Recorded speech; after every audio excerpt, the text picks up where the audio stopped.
Benny and His Friends, Chapter 2. After saying goodbye to Oliver, Benny flew through the woods into the meadow which stretched before him in a kaleidoscope of colors.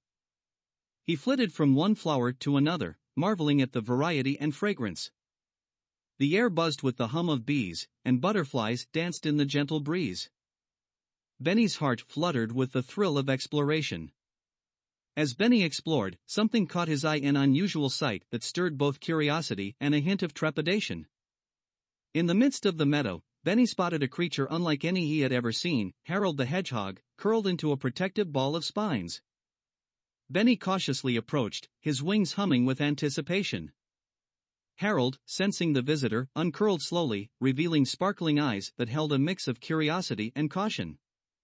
"What brings a ladybug like you to my meadow?" Harold inquired. Benny, fascinated, explained his quest for adventure and learning about the world beyond the garden. Intrigued by Harold's spiky appearance, Benny couldn't help but ask, "Harold, why do you have all those sharp spines on your back?" Harold uncurled a bit and chuckled, "Well, Benny, these spines are called quills, and they're my natural armor. If I sense danger, I roll into a ball, and my quills act as a protective shield." Benny's eyes widened with curiosity. "That's amazing. But what else can you tell me about hedgehogs?" Harold grinned. "Oh, we're full of quirky facts. Did you know our scientific name is Aranacini? And our spines are made of keratin, the same protein in human hair and nails." As they continued their conversation, Harold shared more about hedgehog habits. "We're nocturnal creatures, Benny, which means we're most active at night. Our keen sense of smell helps us find tasty insects to munch on. And speaking of munching, we absolutely love beetles, caterpillars, and other creepy crawlies." Benny, with a playful smile, asked, "What about ladybugs like me? Would you consider us a tasty snack?" Harold chuckled. "Oh no, Benny. Ladybugs are not on the menu.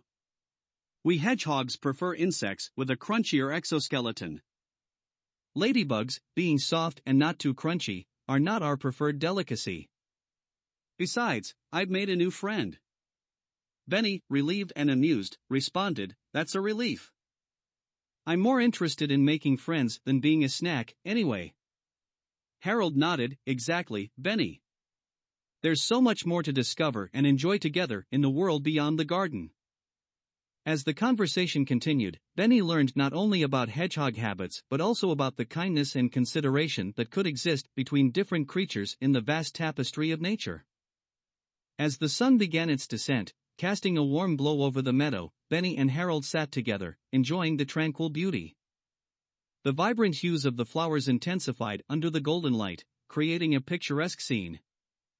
Harold spoke of cherishing friendships and the wisdom gained from embracing diversity.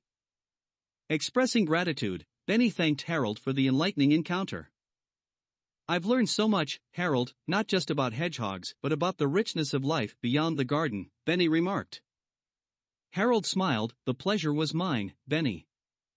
Safe travels on your journey." As the sun began its descent, casting a warm glow over the meadow, Benny realized that the tranquil beauty around him was transforming into an ethereal canvas.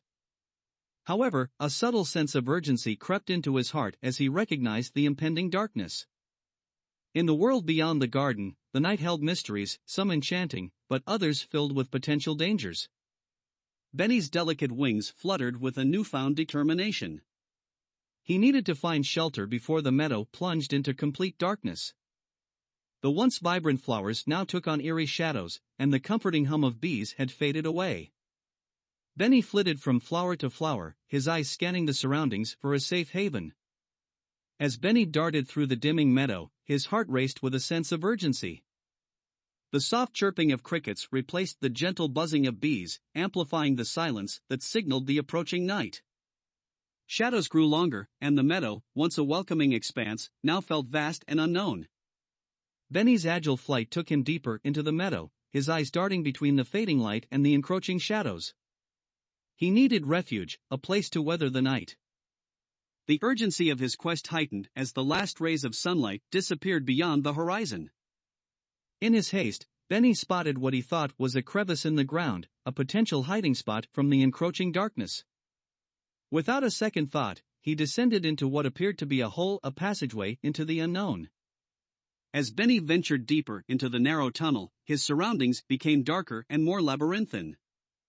Panic flickered within him as he realized he might have taken the wrong turn. The once comforting hum of the meadow was replaced by the muffled echoes of his own movements. Benny's journey through the twisting burrow became disorienting. The darkness enveloped him, and the air felt cool and damp. He relied on his antennae to sense the tunnel's twists and turns, but the lack of natural light left him feeling vulnerable and lost. Emotions fluctuated within Benny, from initial determination to a growing unease. The maze-like burrow seemed to stretch endlessly, each turn leading him deeper into the mysterious darkness. Anxiety settled in as the comforting sounds of the meadow were replaced by the eerie silence of the underground passage. Just as Benny's anxiety reached its peak, a soft voice echoed through the darkness. "This way, Benny," it whispered. Benny, both relieved and curious, followed the sound. The voice guided him through the labyrinthine passages, offering reassurance in the midst of uncertainty. As Benny reached the end of the tunnel, the voice spoke again. "You're here. This is a safe place for the night." Before Benny could express his gratitude, the voice faded away, leaving him in a quiet nest at the tunnel's end. Nestled in the darkness, Benny felt a mix of relief and gratitude. The mysterious journey had led him to an unexpected sanctuary within the underground world.